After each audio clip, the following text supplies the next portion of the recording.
Oh, hi there!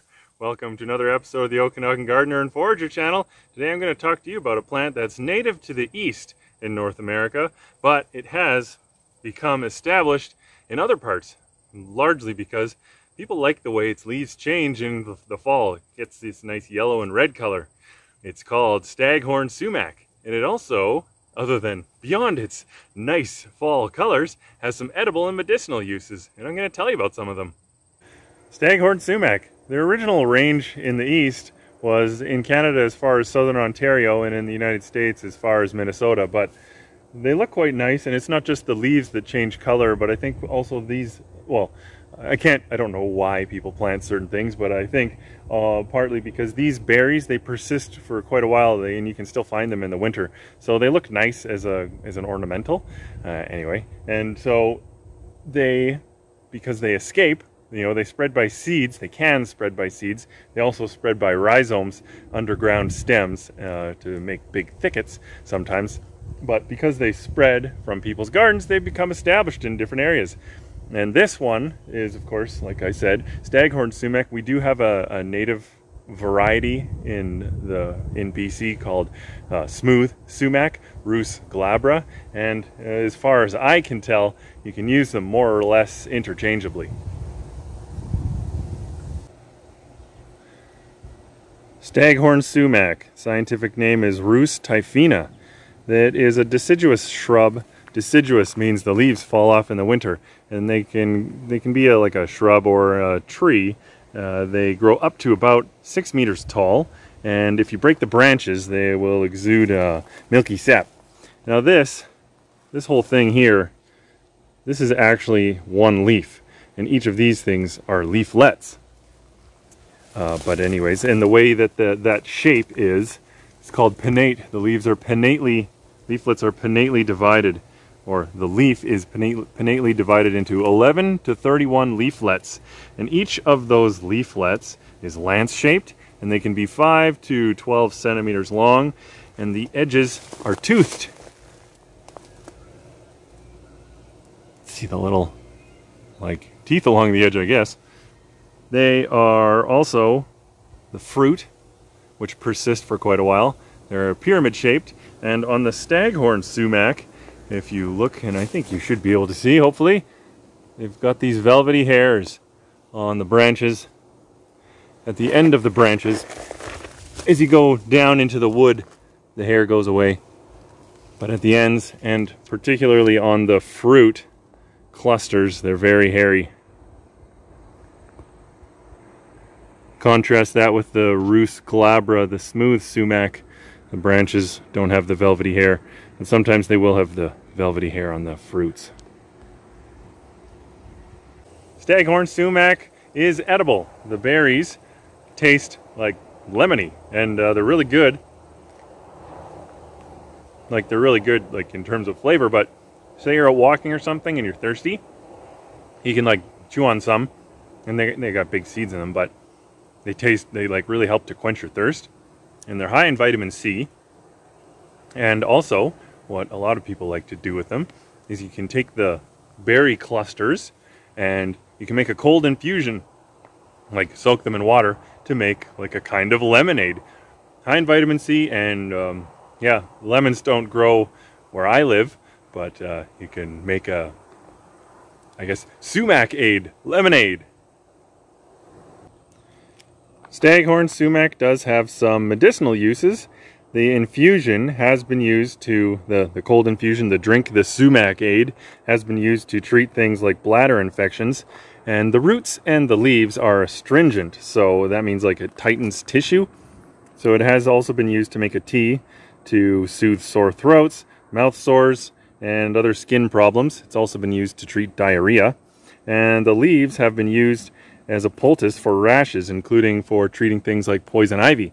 It's actually related to poison ivy, and I'll say a warning about Staghorn Sumac now is if you are allergic to poison ivy, then you might want to, allergic to poison ivy or mango or cashews, then Staghorn Sumac, you might want to avoid it. And the cold infusion, the drink, should also not be like heated. because apparently that will release toxins, so make it cold. Some other uses for Staghorn Sumac. Some indigenous groups would collect the leaves and smoke them, dried leaves, and smoke them kind of like smoking tobacco. And Staghorn Sumac, you can find it at low elevations, and the way it grows, once it's established, it often grows in like, you know, clusters or like a thicket. So here, like, I don't know where it started, but I'd assume they started over here, and now they're spreading by rhizomes and making a bigger patch. And they like to grow in like openings or rocky hills and things like that. And it is, yes, native to the east, but now you can find it. And I've actually found more Staghorn Sumac than I've found smooth sumac, which I guess is kind of interesting. Or maybe I just haven't been looking hard enough. And now what I'm going to do is I'm going to collect some, and then I'm going to make some Sumacade, a cold infusion. So here's what I've got. I just took a few bunches, and what I'm going to do is break them up. And you don't want to wash them, because if you do, it gets all the, you know, the flavor off of them.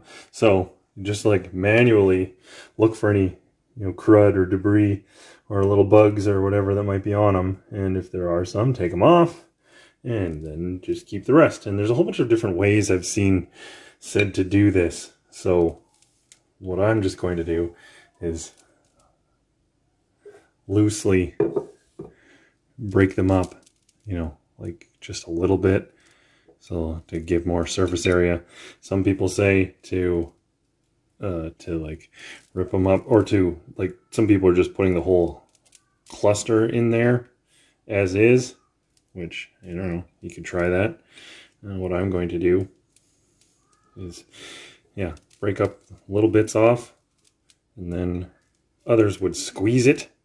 I'm not going to squeeze it. I'm just going to loosely break them up, looking for bugs or whatever I don't want in there, and then I'll put it in with cold water.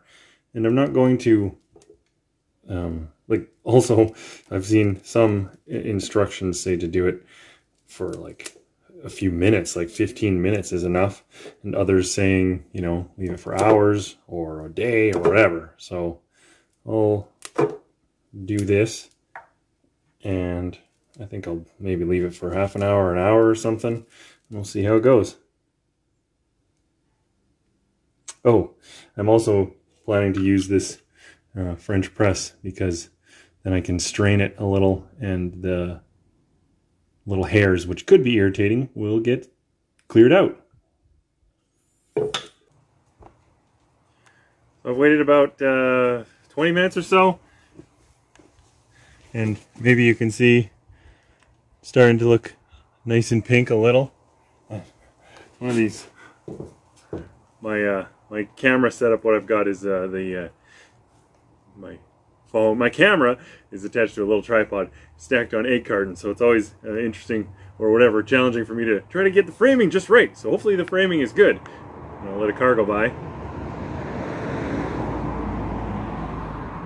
Now what I've only let it go for 20 minutes or so, and I'll put it back in the fridge after to go for longer, but I just want to get the flavor anyway. I've had it before and it's good, and let's see how I do.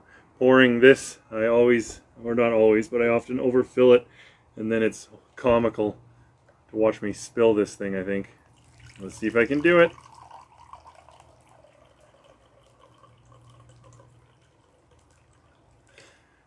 Success!